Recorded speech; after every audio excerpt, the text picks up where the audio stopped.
Thanks for joining us and welcome to Blunt Business. I'm your host, Sean Eubanks, Vice President of Business Development with Strainwise Consulting. And on our show today, we have Jeremy Goldstein of Stillwater Brands. Stillwater Brands, which is known for its cannabis-infused Stillwater and Whitewater teas, as well as its Ripple dissolvable cannabinoids, has launched Clockwork Coffee, which is the first cannabis-infused instant coffee stick. Stillwater Brands' range of products help reasonable adults find the calm they need to stay focused, productive, and in control of life's anxious moments. The company is leading the right dosing movement with functionally dosed cannabis products, which ensures that all the edibles are fast-acting, long-lasting, and taste great.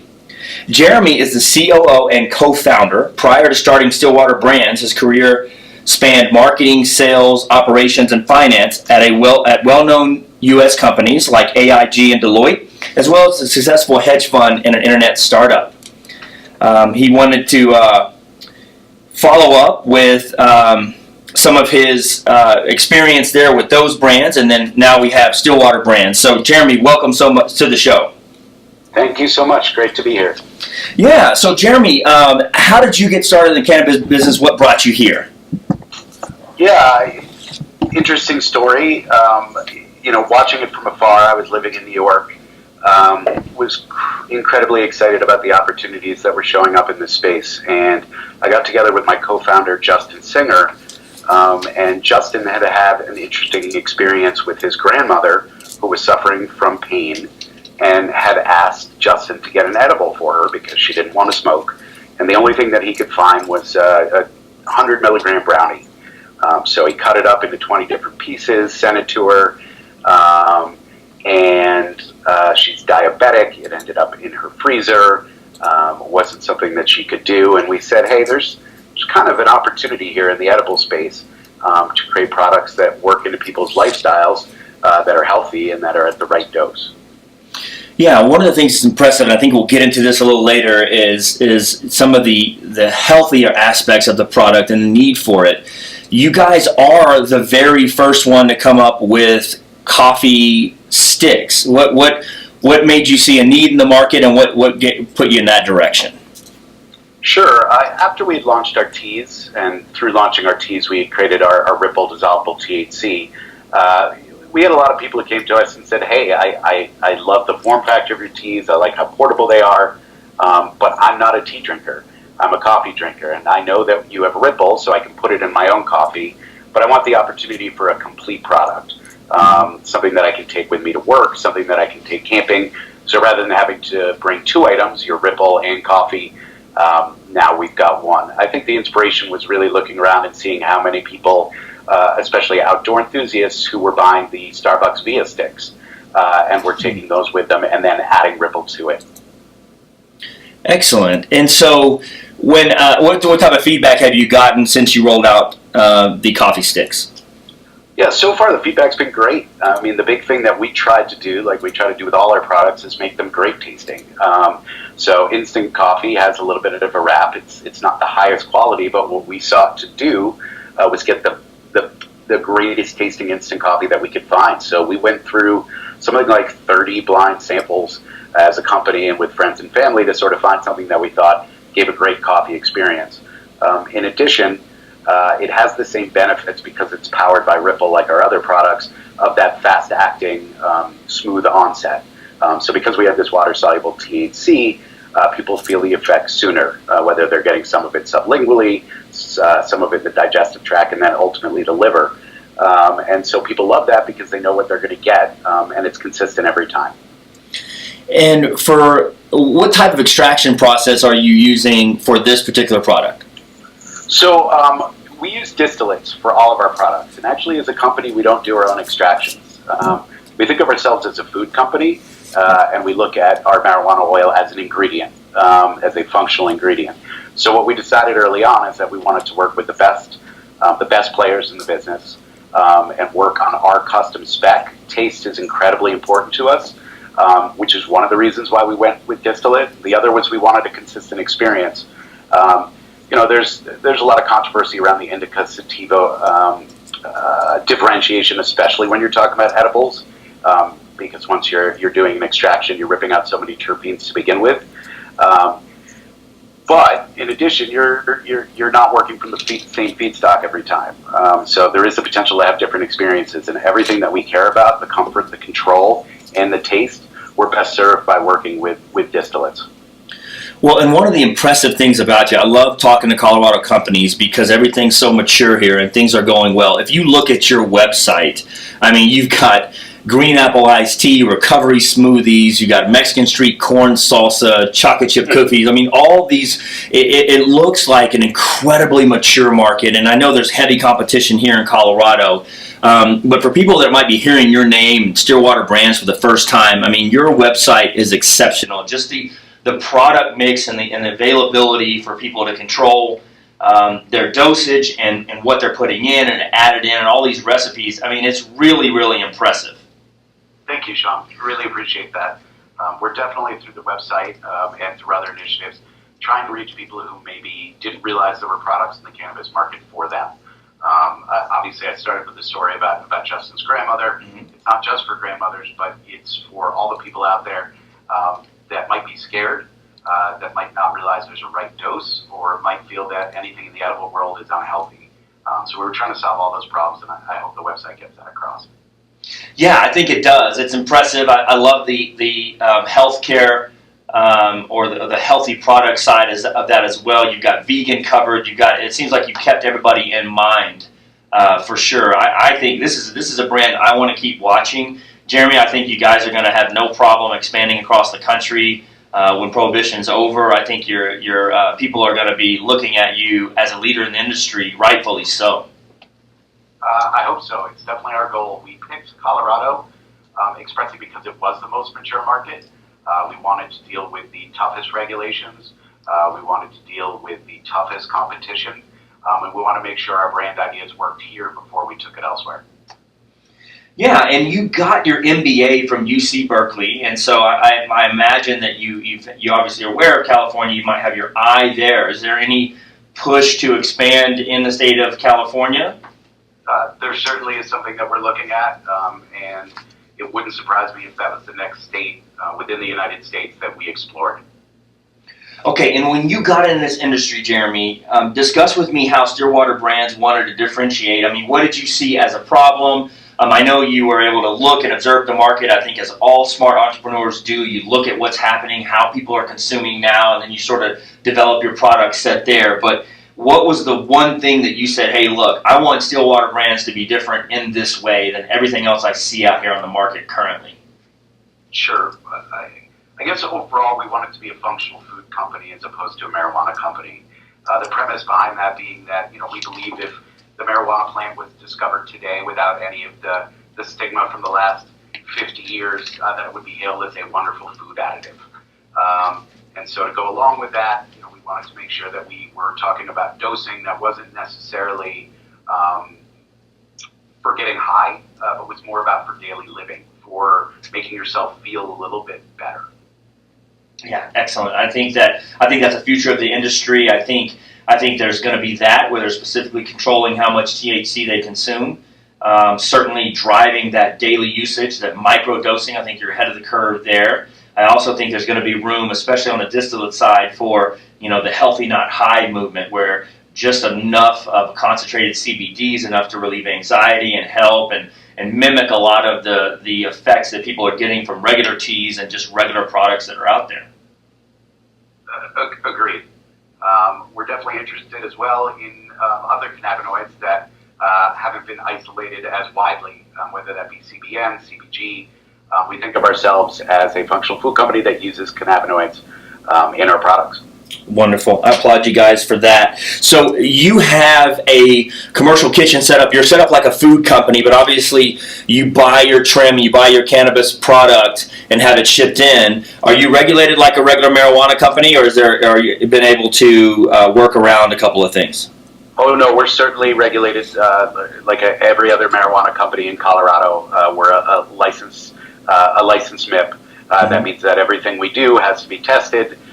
In our cases, we over-test. I can tell you more about our process, but that's important to us. Everything is in metric. Everything is tracked. And then because you're not growing your own, do you worry about that, or is it that there's so many great cultivators, I think around 1,800 in the state of Colorado alone? Do you feel confidence with your suppliers and that you would never need to move in and get into the cultivation side of things? Yeah, I think there's a lot of people doing really great work. I think we've worked very hard to make sure that everything is tested, whether that be pesticide testing. We don't accept our oil unless it's been pesticide tested. And we've worked very closely with our distillate providers to make sure they meet our specs. So we get test samples of everything before we take delivery, to check for taste, to check for quality, to check for potency, and then we take delivery.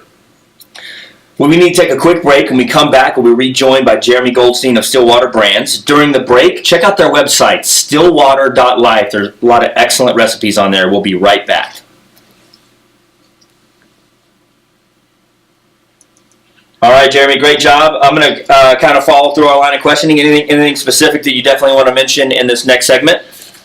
I would focus a little bit on Ripple. Okay. Which is what powers our products. Yep. And sort of that water soluble THC and how that came to be.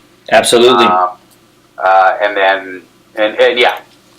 That's sort of the only thing off the cuff. Perfect. Here we go. Welcome back to Blunt Business. I'm your host, Sean Eubanks, Vice President of Business Development with Strainwise Consulting, and we have been speaking to Jeremy Goldstein of Stillwater Brands. Welcome back, Jeremy. Thank you very much, Sean. So Ripple is the staple of your products. Can you talk about that water-soluble product and how it came to be and give us an idea of how that works within your business? Sure, you bet. So when we were looking to launch our first product, which was Stillwater Tea, our low-dose line of teas, we wanted something that could fit into people's lifestyles. We picked tea because tea is already the most consumed beverage in the world. It's already associated as a functional wellness food. It's healthy, it's low calorie, but we realized that to do that, we needed to solve one really big problem, which is THC is fat soluble. And the reason why all the early edibles in the space tended to be sweets and candy is they came from essentially legacy technology where people would make canna butter at home. We realized canna butter had lots of problems, the calories, the fat, and also hard to dose. So we realized if we wanted to make a tea, we needed something that would dissolve cleanly into water with no taste and disperse evenly. And so we decided to apply some food science, rather. And our current head of manufacturing comes from Mars Food, where he worked for over 20 years, launching many new products that we know in the candy space. So we worked very hard to make this water-soluble THC. And after we created this for the tea, we realized that this was also a wonderful product to sell on its own. And that's when we launched Ripple as its own product, which means that now people can infuse any food or beverage at the dose that they want in the food that they like. So rather than walking into a dispensary and, let's say, picking a specific beverage that's there, you now can infuse your favorite beverage, whether that be orange juice, soda, anything else. And as well, you can cook with it. So put it in your pasta sauce or bake 12 cupcakes with it.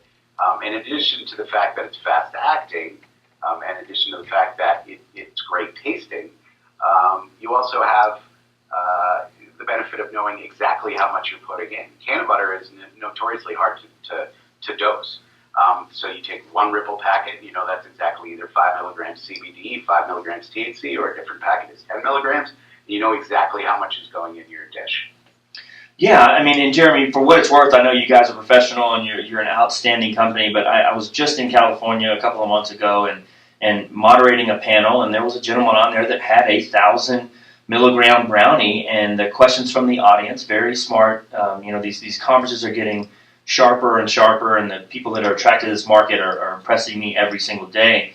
But one of the questions from the field was, how do I control the homogeneity of that brownie?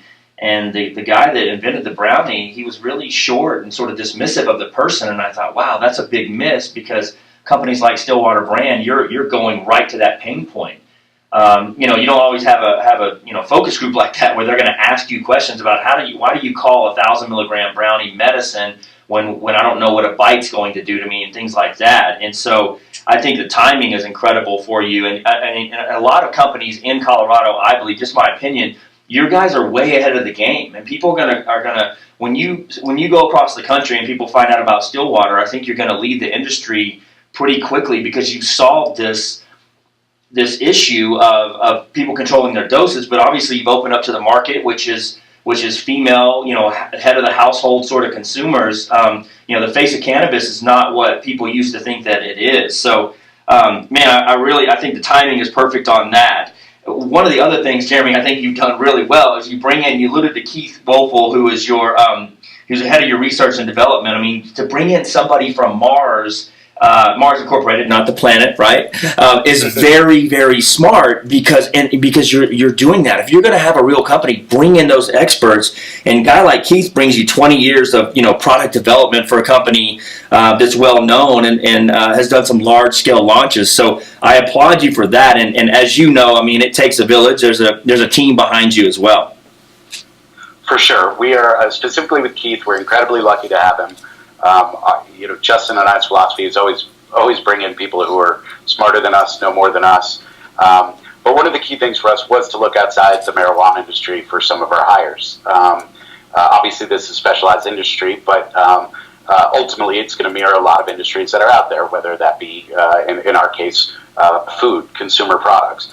So having people who understand that, having people who understand tight controls, tight operational controls, good food health and safety was incredibly important to us from the beginning.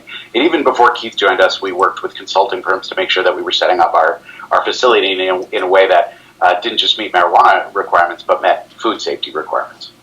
Excellent.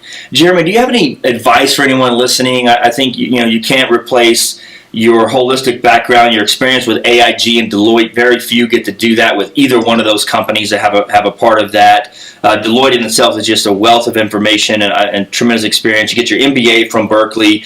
I don't want to overstate that it's easy to get in the industry. But if anyone's listening, what's your number one piece of advice for someone trying to break into this industry?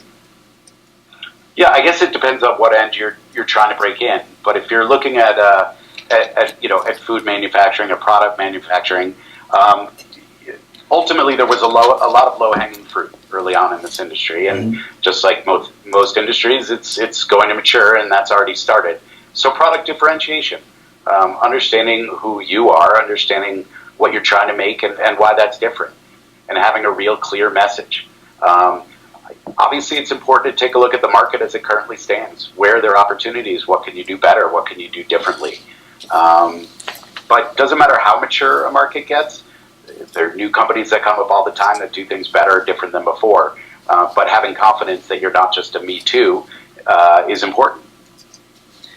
And then, so one of the things I think you've done well is you've touched on an underserved market. Was that just by simple observation, or how did you zero in on that? Sure. I mean, a combination of observation and actually coming out to Colorado and speaking to people. The other thing that you can do when you look at this industry is look at trends for more mature industries, where they started and where they went to.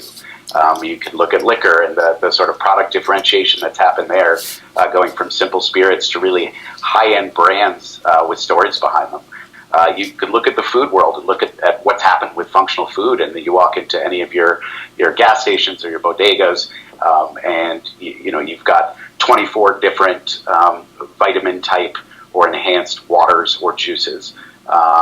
And so understanding that those things are happening outside of this industry are probably as important as understanding what's happening inside. Well, I'm going to ask you to break out your crystal ball here, because one of the things that I find fascinating is watching the consumer and listening to why they do what they do and what makes them react and the questions they ask. I love to secret shop dispensaries and talk to bud tenders and hear what questions they're getting. And it seems to be very few questions on one of the consumer and listening to why they do what they do and what makes them react and the questions they ask. I love to secret shop dispensaries and talk to bud tenders and hear what questions they're getting. And it seems to be very few questions one of the things I was wrong about was I thought people would be asking specific questions about the extraction process and making sure. I thought one of those methods would get more bad press than the others, and they all seem to be holding pretty well and doing that. But what do you think that end user is going to be asking for in the future, and how will that affect your business? Sure, that's an interesting question, right? Because as the market as it currently stands, you've got a lot of people who have used marijuana for a while, are comfortable with it, maybe are higher dose users, maybe are more into the science or the technical side of it. But I think as you broaden the market, people want to know what a product is going to do. They want to trust it. They want it to taste great. And basically, they just want to have a repeatable, wonderful experience, whatever that experience is aiming to be. So, whether we're talking about extraction processes, whether we're talking about terpenes, I think those things will always have a place for the segment of the market. But I don't think they're the driving factors any more than the driving factor for exactly how a whiskey is made is important to everybody.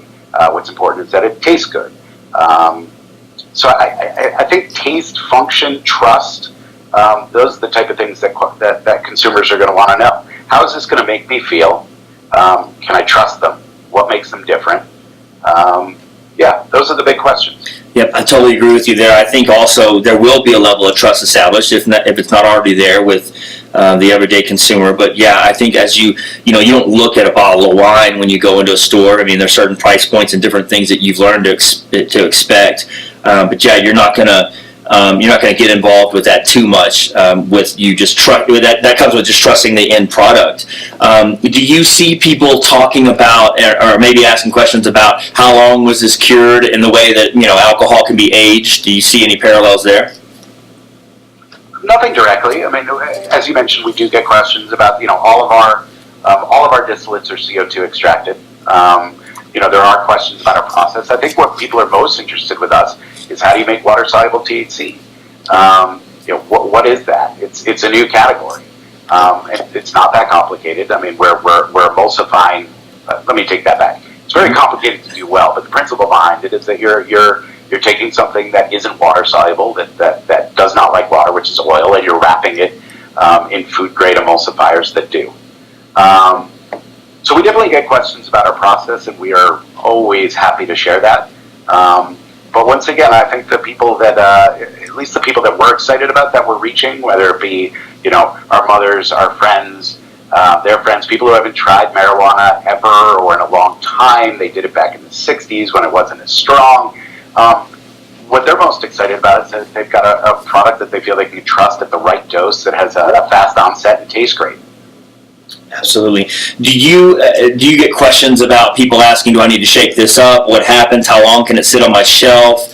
As far as, okay. I mean, shelf stability is a real thing, and that's important, obviously in the food world. Luckily, all of the products that we do are extremely shelf stable.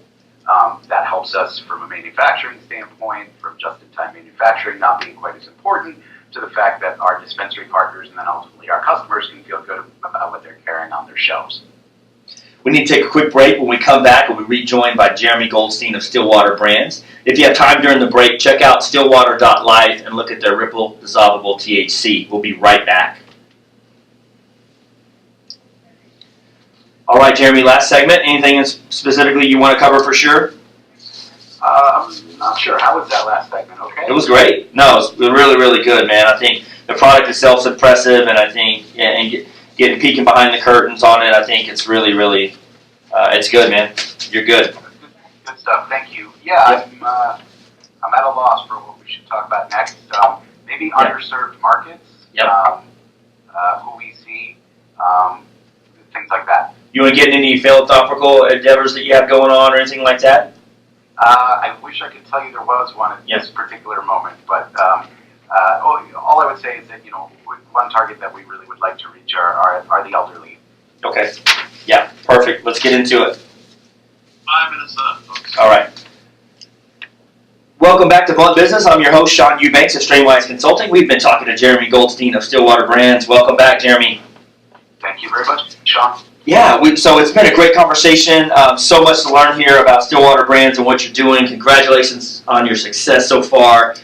much needed water soluble THC is great. So we only have just a few more minutes left in this last segment, but let's talk about some underserved markets, Jeremy, and what you're doing for that, and maybe some interest in an older demographic for pain management, etc. Sure, you bet. If you look at market saturation right now, who currently uses marijuana, who currently goes to dispensaries, it's basically a line that starts with young males having the highest sort of saturation penetration of use, and the people who are most underserved or don't know there's products for them or don't currently use are female, and as you skew older, that increases. So we are trying to reach people who are older, people who have minor pains, minor wellness issues, who might not realize that there are any products that are out there for them. And one thing about the elderly is if they find something that they like and that works for them, they're very good about brand loyalty and sharing that among their community. So we've started speaking at some communities, elderly communities, to sort of get the word out. I know other companies in Colorado are doing the same, and we think that's wonderful. We think it's important that this market expands beyond where it currently is. In addition to that, some of the other targets that we're trying to go after are the active lifestyle. I won't say we've been surprised, but we've been happy to see how many people who are very big into fitness have integrated our products, and especially Ripple, into their routines, whether that be when they're actually doing races or when they're recovering from their exercises. A local bike shop near me I was in the other day was happy to find out that most of the people who work there are all putting our Ripple CBD 1-to-1 in with their energy water when they go biking. So these are markets that were maybe underserved before that we're hoping to reach. Excellent. And as far as just general guidelines for people listening, I mean, what's the biggest mistake that you've made in this industry, Jeremy, that you wish you could take back and people listening might not have to make that same mistake? Definitely something we've learned is how tough it is to visually merchandise in this industry. For all the people that have been in a dispensary, you realize that there's a lot of stuff on the shelf. It's a very different kind of shopping experience. In most cases, all of the information flows through a budtender, so it's hard to really know what's out there. So even if you're talking about something like tea as a category, when you're shopping at Whole Foods, you're in the tea aisle. You know that that's tea. Nobody has to explain to you that's tea.